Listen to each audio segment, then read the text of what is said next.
All right. Hi, welcome everyone. If you are here for the AAPI Heritage Month at Angel Island State Park or honoring Asian American Pacific Islander heritage, you're in the right spot. So welcome everyone. My name is Cynthia. I work here at Angel Island State Park, and that's actually where I'm standing right now. Thank you for Mhm. joining us as we kick off May, which is, as I mentioned earlier, Asian American Pacific Islander Heritage Month today. We're going to explore the impact of AAPI heritage through the lens of Angel Island by exploring the stories of Asian immigrants who passed through Angel Island in the past. And I'm joined today by Gabe from our partner organization. Gabe, do you want to introduce yourself and the organization you're coming from? Yeah, so my name is Gabe Lee. I'm our family programs coordinator here at the Angel Island Immigration Station Foundation. We're the primary nonprofit partner of Angel Island State Parks, so we help raise money, we raise awareness so that Cynthia can keep doing all the cool things that she does. Yeah, we have an entire second museum here actually at our immigration site, which is solely because of the money they were able to raise. So they are a big help for us.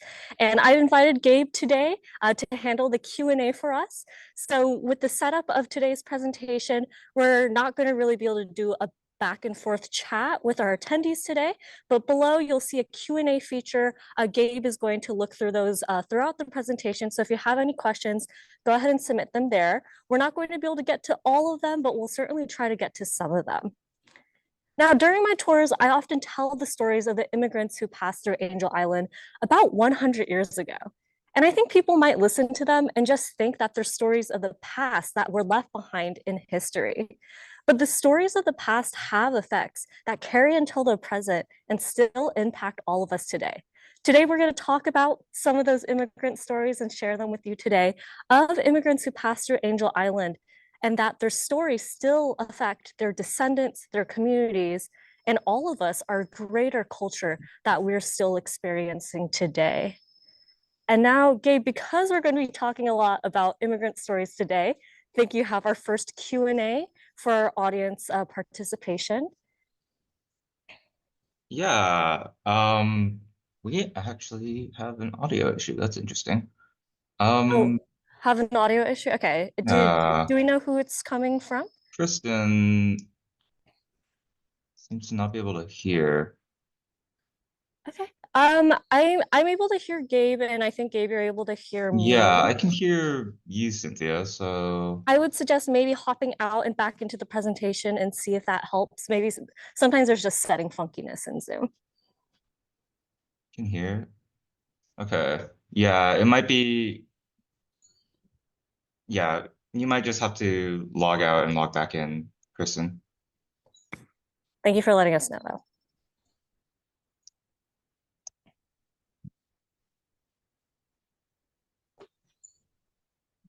Okay. But yeah, so we have our first opportunity to chat a little bit through our Q&A. So we're going to be talking a lot about immigrant stories. And Cynthia and I wanted to kind of get a feeling what do we think we mean when we say immigrant? Like who is an immigrant? What makes someone an immigrant? So if you Yeah, and just like again, yeah, you'll see that option on the bottom of the screen. Open up Q&A. Let's drop some answers in. What is an immigrant? What makes someone an immigrant?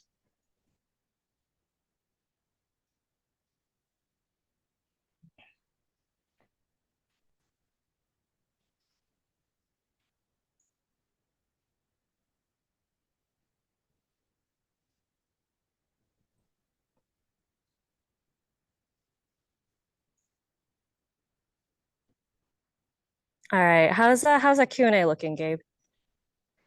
some people aren't quite sure. Okay, we've got some uncertainties. Okay. Maybe some people said if someone's traveled from a different place. Okay, great. Yeah, so we're Yeah, starting to someone get new to there. the country, maybe. Okay. Yeah, we're getting a lot of folks that are saying people that are coming from different countries to a new country, people that have traveled someplace. All right, great. And I actually love to hear that we have some people who aren't sure, because that's exactly what Gabe and I are here for today, to teach you a little bit about that aspect. So we've gotten An immigrant is someone who travels from one place to another, who's coming from another country to another.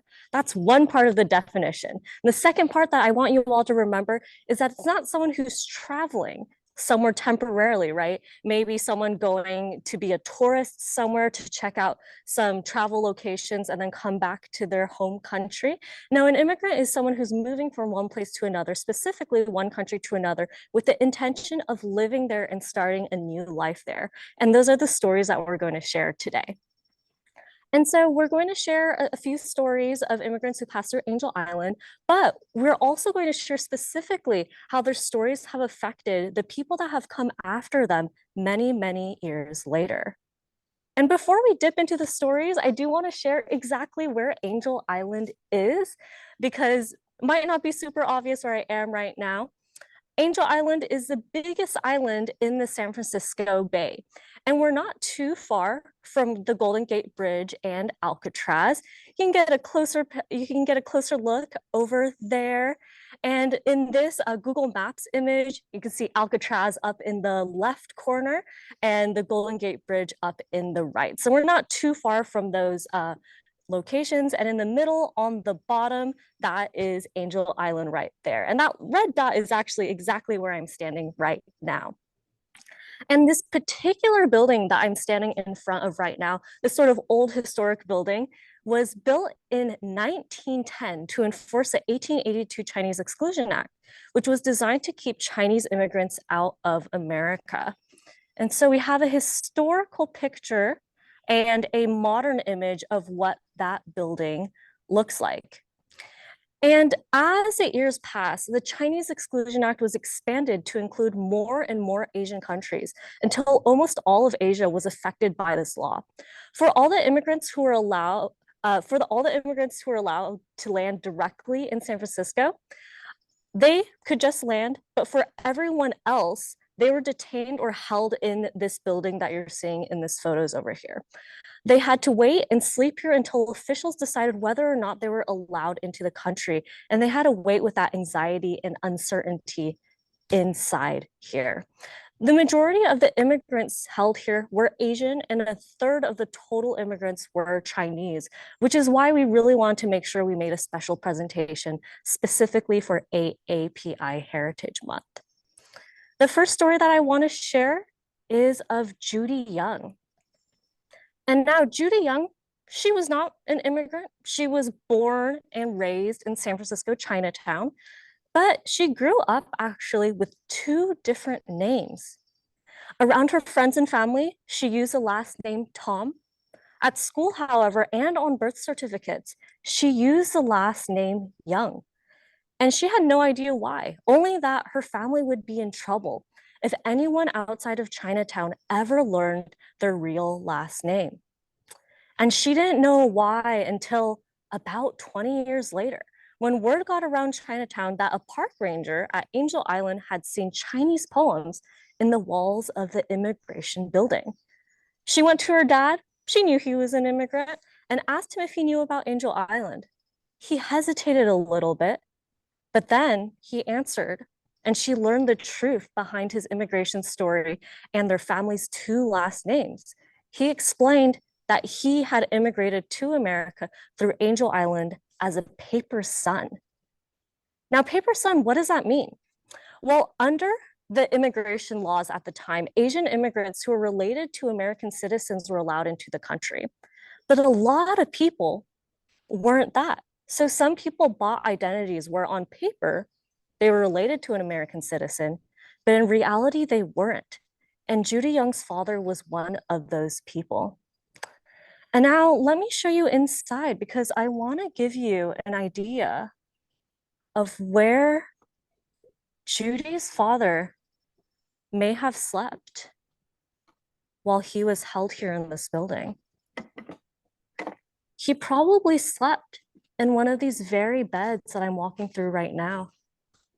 And he was probably really scared of people learning his real last name because if he was discovered, he wouldn't be allowed to immigrate to America. And you know, growing up, even though Judy wasn't an immigrant for herself, the fear that her father had about his true last name was carried down to her. And even though she wasn't an immigrant, she held that same fear, even not knowing the reason why. And this is just one of the many stories of how descendants of immigrants can be impacted by their family's immigration story that happened before them. And now, those poems that I talked about earlier, that gave her the opportunity to learn about her father's past. When she grew up, she became a professor, and part of her work included translating these poems that the Chinese immigrants carved into the walls.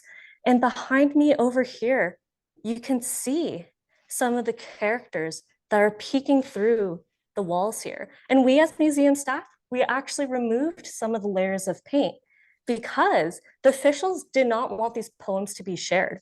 So there's about 7 to 8 layers of paint on the wall just from them trying to cover up all the writings here. But because of Judy Young's work, she was able to help translate about 200 of the poems that we still have in the walls here. And now I'm curious about who's been here before. And Gabe, if you wouldn't mind hopping into the polls first, if there's any questions, we can hop into the Q&A. But the second, I'm curious who has visited the museum before, who's been here? And Gabe's pulled up a poll.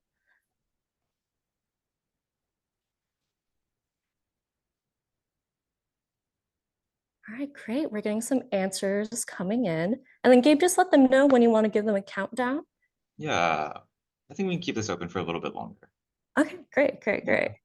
Did anything come up in the Q&A in regards for a question that I might be able to answer? Uh, a lot of people were just talking about how interesting it was. Yeah. That's great. Love to hear that. Oh, have you been in person or virtually? Hmm. Ooh, let's say both. Yeah, just if Yeah, you if you could give me come the virtually, you insight of can this. answer yes. Yeah. Yeah, yeah, yeah, yeah. We're in the digital verse today, so we can count that. Ooh, someone wants to know what the poems say. What the poems say. So I don't remember the entire poem off the top of my head, but one of the lines here is 10,000 sorrows burned between my brow.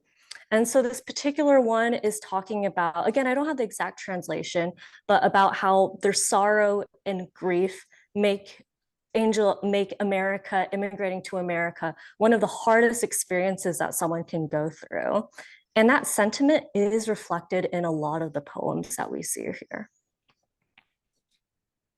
All right. I'm going to give the poll a little bit longer while we Okay. answer this other question. Someone wants to know where the name Angel Island comes That's a great question. So, the very first people that lived on Angel Island were here thousands of years ago. They were the Huiman tribe of the Coast Miwok Native American people. And they were here until Spanish colonizers came and forcibly removed them. Now, even though the Huiman people were the first people on Angel Island, these Spanish explorers thought that they were the first ones to discover Angel Island. And the practice for Spanish explorers at the time was to name any new discovery, even though that wasn't really the case, after the most recent day on the Catholic calendar. And at the time when those Spanish explorers found Angel Island, it was closest to the Catholic day of the Feast of Our Lady of Angels. So they named this island Isla de los Angeles, or Island of the Angels. And now we've kind of simplified that into Angel Island, which has held on to today. from. Awesome. All right. I am going to close the poll All right. now. All right. Okay, yeah. And so it looks like for the polls, we have 85% of people who have not come here and 50% who have. And so, you know what? I'm really glad that I'm sharing this place with all of you today. And usually, what I do out here is I do give tours of the building. You can either come in person or virtually. We do understand that Angel Island is difficult to come out to, but our virtual tours are free to sign up for. And so if you'd like to learn a little bit more about Angel Island, we'd love to have you sign up for those tours. And all those reservations can be made online. And now I've been talking for a long time now, so I'm going to hand over the next section off to Gabe. And he's going to share another immigrant and immigrant descendant story with you. The largest numbers of Angel Island immigrants were Chinese, but 6,000 of those immigrants were from South Asia, primarily the countries of India and Pakistan. And we're going to share how those stories not only impacted the direct family, but how that immigrant story ended up affecting an entire community even after he passed away. Yeah, so I want to talk. Oh, this is the wrong screen. Seeing our little cheat sheets right Yeah, little bit of a. now. There we There we go. go. That's the great one. So I want to share a story about this man over here on the left, Kehar Singh, and his granddaughter, Valerie Carr. So Kehar was detained on Angel Island. He was held there until a lawyer named Henry Marshall filed something called a writ of habeas corpus, which was asking officials to show why he was trapped there on Angel Island, which officials couldn't come up with a good reason why, so they let him go on Christmas Eve in 1913. Kehar became a farmer in Clovis, California, and he was really good friends with his Japanese American neighbors. And during World War II, his neighbors ended up being interned and taken away from their farms. And Kehar actually took care of those farms and made sure that his neighbors would have a place to come back to once they got out.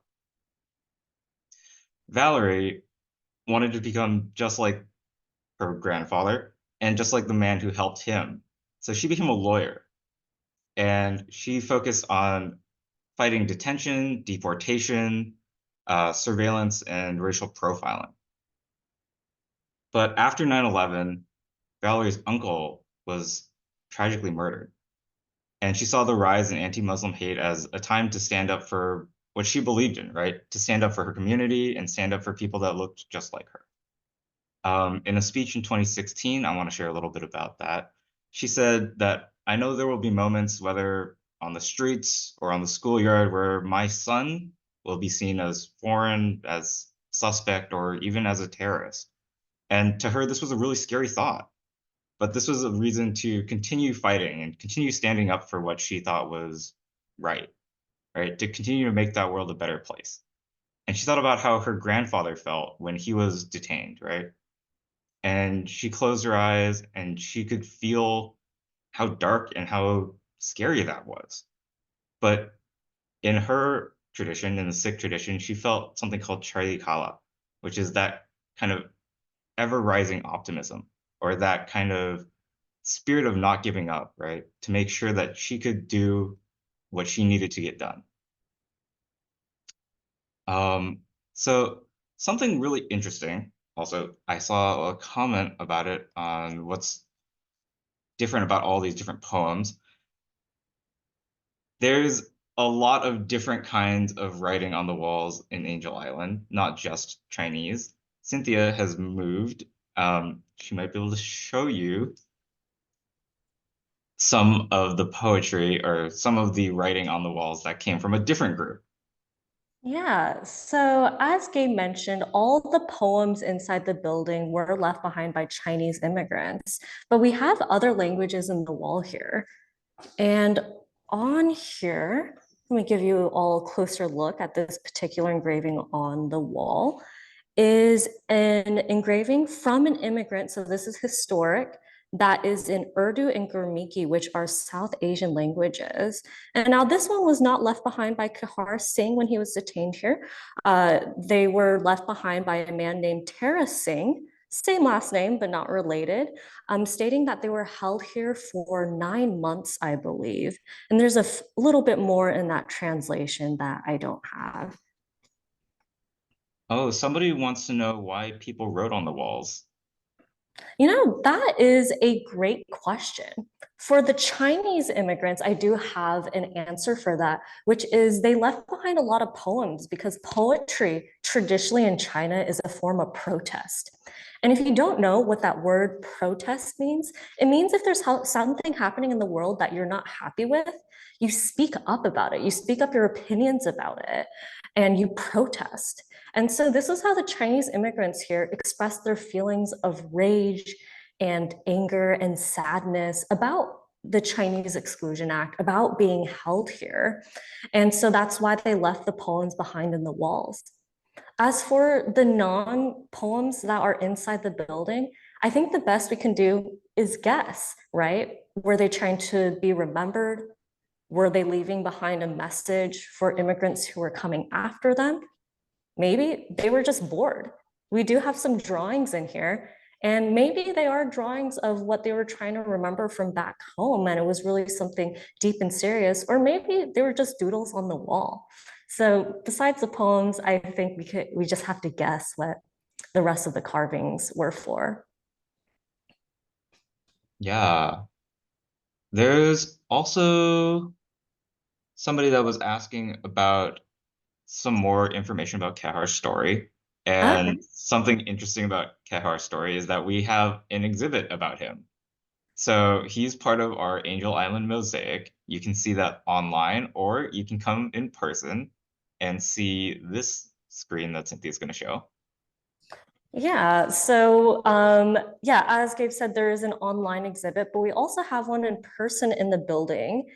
And I was going to rig this so Kahar's story came up, but I actually didn't have to because this was already the one on the screen.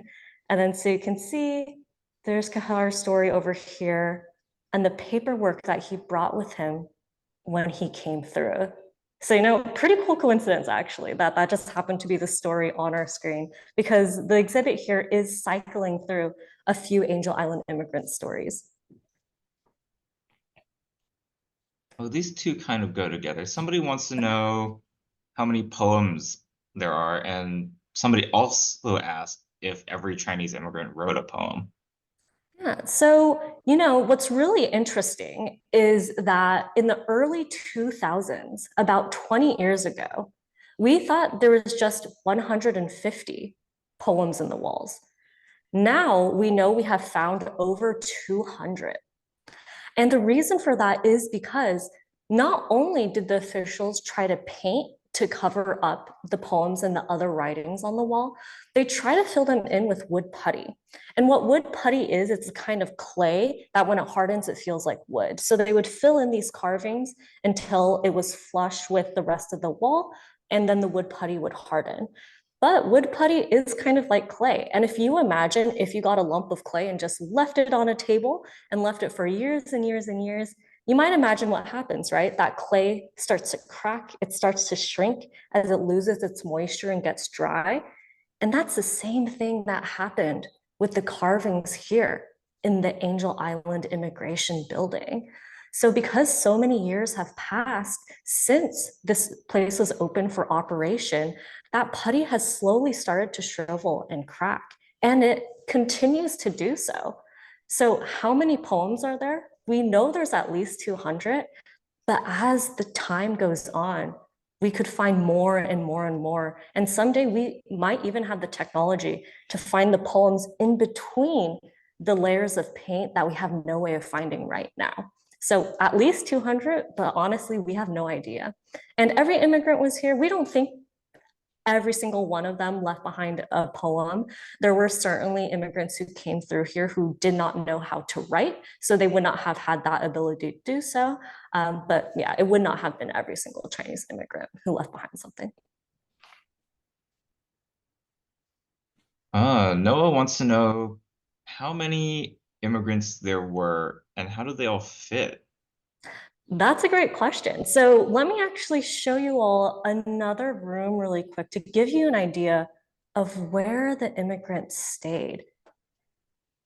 So I'm just going to show you all a bunk room right now, which is where, yeah, so this is a bunk room where they would have slept. And inside this particular room, there would have been about 50 immigrants who were held here. At maximum capacity, every bed would have been full, and a couple of people would have been sharing beds and sleeping on the floor as well. But in the previous room where I showed you, those exposed layers of paint, that room would have held about 200 immigrants. And so you can kind of imagine the difference of scale there. At one point in time inside the building, this could hold 600 people. This entire building, I mean, not the room that I'm in right now. And between the years that the building was open from 1910 to 1940, which is about 30 years, there were 300,000 immigrants who passed through here. How did so many fit? Well, one, some only were detained here for just 1 or 2 days, so they would not have been in this building for very long. And the second reason is this place was just simply very crowded. In fact, upon the first couple of years of this building being open, there wasn't enough room for the women and children inside. So they actually had to be moved to a separate building where the officials did not even intend to hold people there, but they simply did not have the room inside this place to hold all the immigrants who were trying to come through.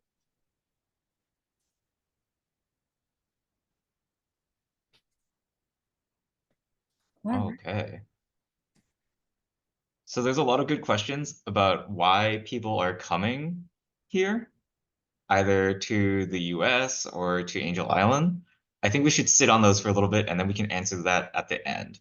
Yeah, and I think actually, I want you all, our audience, to think about those questions because I think at the end, after we've shared a few more stories, I actually want you all to answer that question. So I'm going to let you guys answer that for us.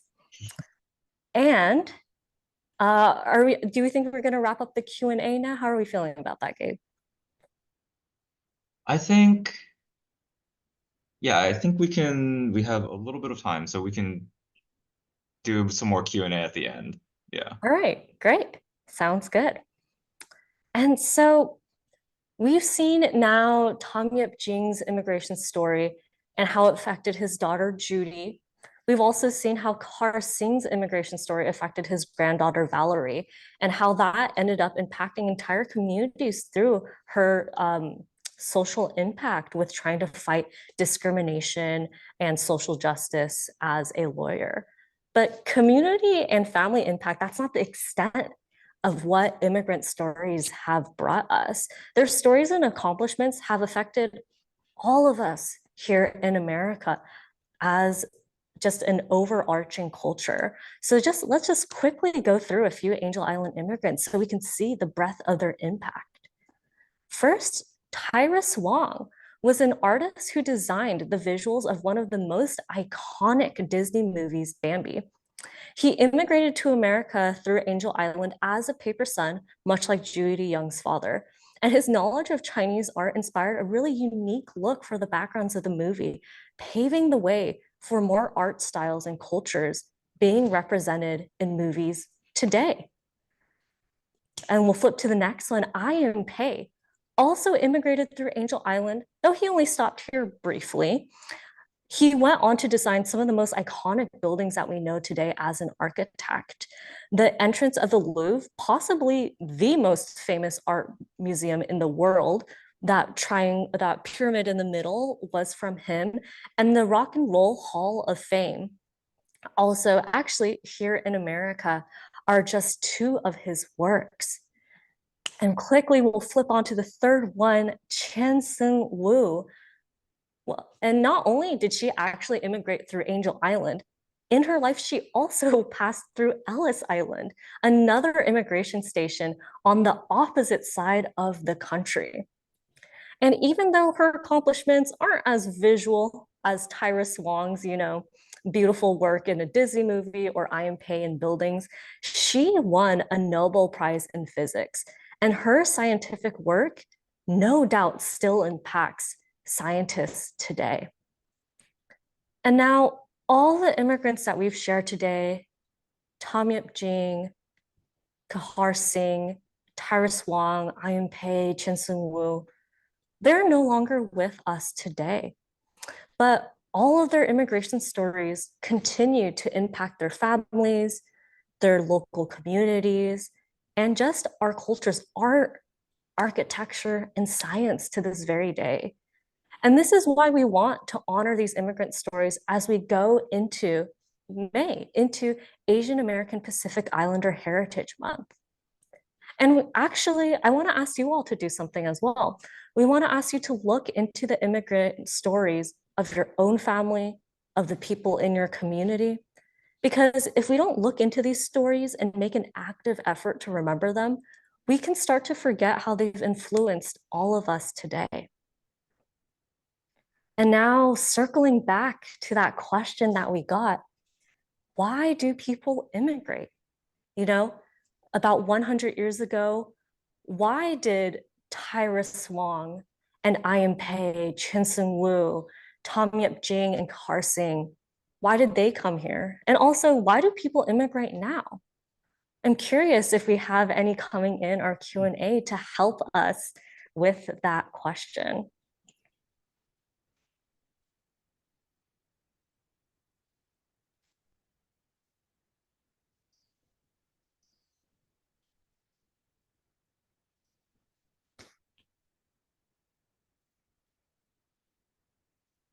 Hmm.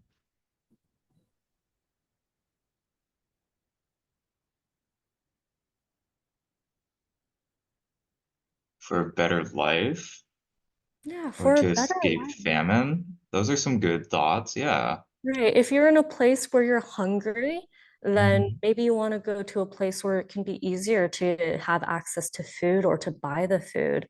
I know for Chinese immigrants at the time that Angel Island was open for immigration, that was often a motivation then, because I think what there was a little bit of a crisis happening where it was difficult to grow crops because of economic and just environmental reasons as well.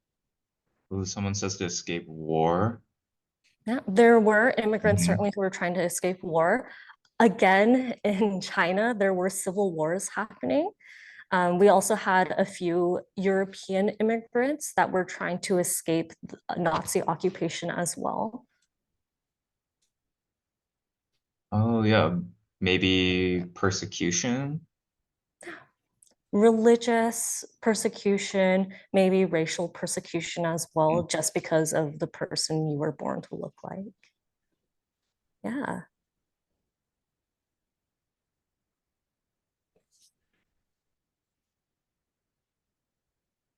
Some good responses. Yeah. Yeah, so thank you so much for helping us with that. We knew that you'd be able to help us, so Can I make this in Minecraft? That would be really awesome if you could. yes, actually, we would love to see that. Email us at the immigration station, and we'd love to see that. I do think there are actually Minecraft creations of Angel Island, but I don't know if this building has been created yet, and that'd be really cool. And actually, Gabe, if I could ask you to run through a few more Q&As. It looks like Yeah, the sure. battery on here is draining faster than I expected, but I'm just going to hop over to a charger really quick and I'll be right back with you. Yeah. So you're all stuck with me now. How are we feeling? Did we learn something?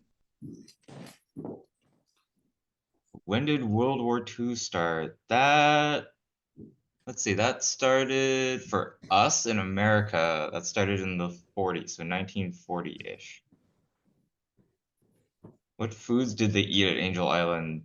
They ate a lot of different kinds of foods. A lot of times they made a lot of rice for our Asian immigrants. There were things like, I know they had some kinds of fish sometimes. There were some meat dishes and things like that. Any- Any other? There are other immigration sites other than Ellis Island and Angel Island. It's just that for us here on the West Coast, we're probably one of the bigger ones.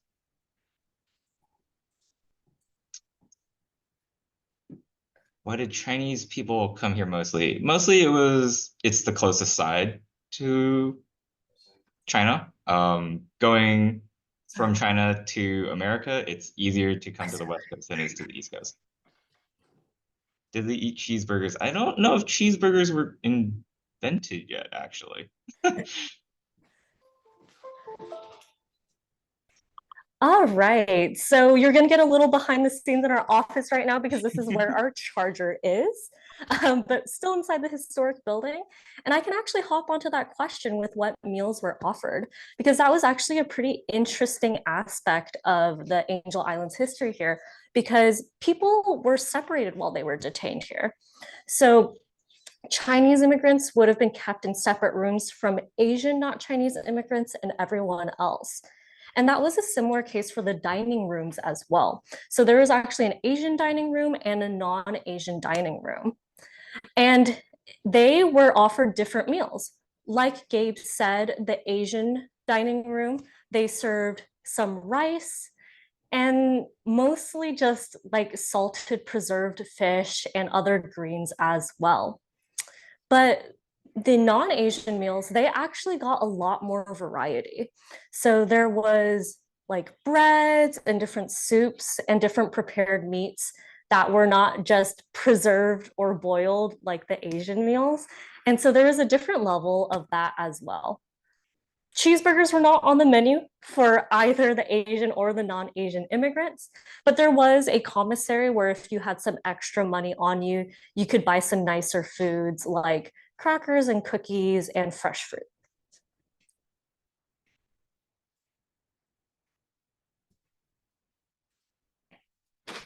All right. Oh, somebody would like to know how to get to Angel Island, Cynthia. How do you get to Angel Island? That's a great question.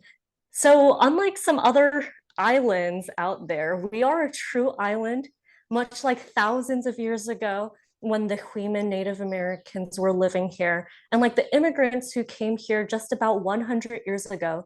A boat is still the only way to come over to Angel Island. There's no bridges or roads connecting us to the mainland. And we have departures that happen from San Francisco as well as Tiburon. So if you can find your way there either by driving or public transport, you can get on one of those ferries and come on over to Angel Island. And the ferry schedules do change. So make sure just to double check that you have the weekday, weekend correct, and the month right on that schedule, and you'll be A-okay.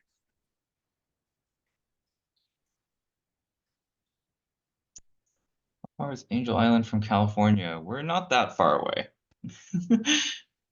Yeah, the closest to the mainland, I think, is 1.5 miles. And so, yeah, we're not that far from the coast of San Francisco, Tiburon. I think from Tiburon, the boat ride is about 15 minutes. So yeah, we're pretty close from the nearest stretch of land. Yeah, here you can see here's the map There you again. go. Gabe got a visual for us. So we're right here. This is Tiburon over here and then San Francisco. So we're not too far away.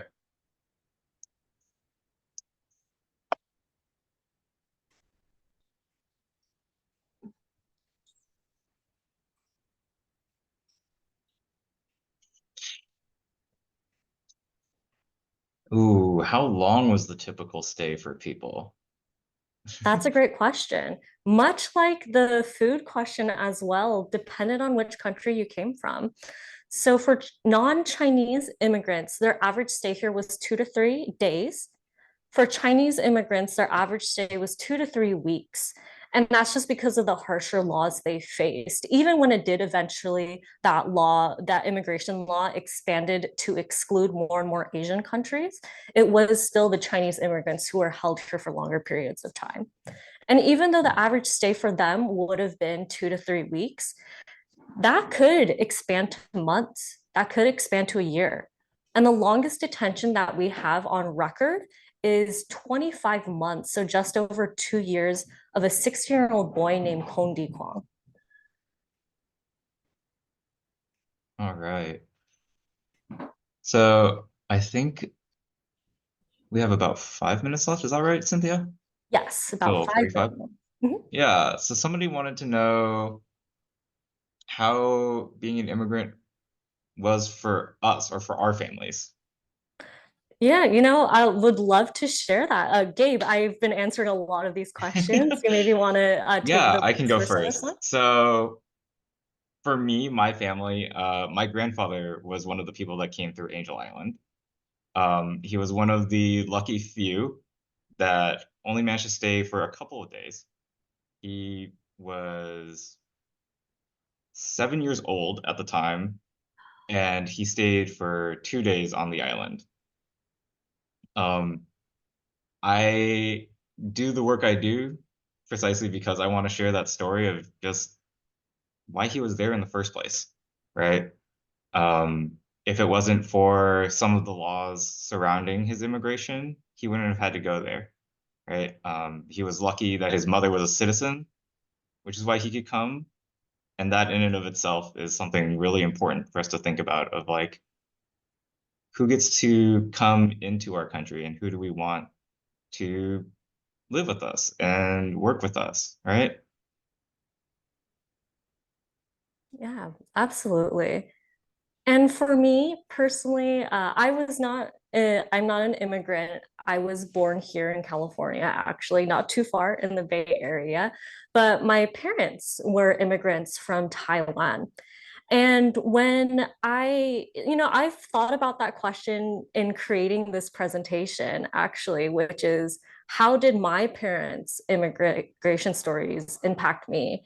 And, the memory I always have is that in 2019, something called COVID happened, which I think impacted pretty much all of us, but particularly the Asian American community, because a lot of Asian racism rose. And I remember reading about stories of, violence and assault against particularly Asian elders, which had me thinking about my parents. And at the time, not only COVID was happening, but a little game called Pokemon Go was also happening.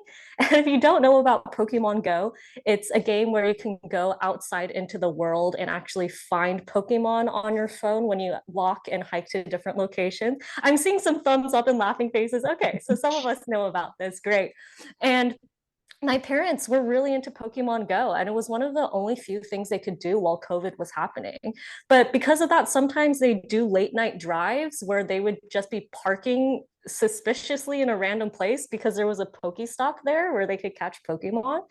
And the reason I'm bringing up this story is because when I heard about all these stories of violence against Asian elders, I asked my parents, I asked them, hey, can you try not going so late out at night anymore? Can you try only going out when, the sun is out? Because I've read these stories and I'm worried that will happen to you and I want to keep you all safe. And their response to my request is something I don't think I'll ever forget, which is they responded, it's always been like this. They weren't phased at all. The anti-Asian racism and the violence that was arising was something that they were completely accustomed and used to. And that really struck me because I was raised in a very safe and a really diverse community where I personally have had never had to face those kinds of things before. And so, upon finding my work at the Angel Island Immigration Station, I really want to do my part in telling these immigrant stories, telling the racist past of the immigration station to hopefully, add some healing back into the world where what my parents had to go through, what, our elders had to go through during the COVID era, doesn't ever have to happen to our communities again as long as we increase that sort of understanding and empathy as we continue going into the world. And so with that little bit of a somber but hopefully hopeful note, thank you so much for joining us today. We have reached the end of our presentation. And so I want to thank Gabe again for helping me with the Q&A, which is difficult for one person to handle.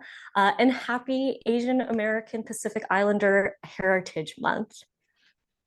Yeah, I'd like to thank you all for joining us and for being such great helpers in our Q&A, Those right? questions were And great. Yeah, really appreciated I'd them. like to thank Cynthia also for taking us around on a tour, even if it was virtual.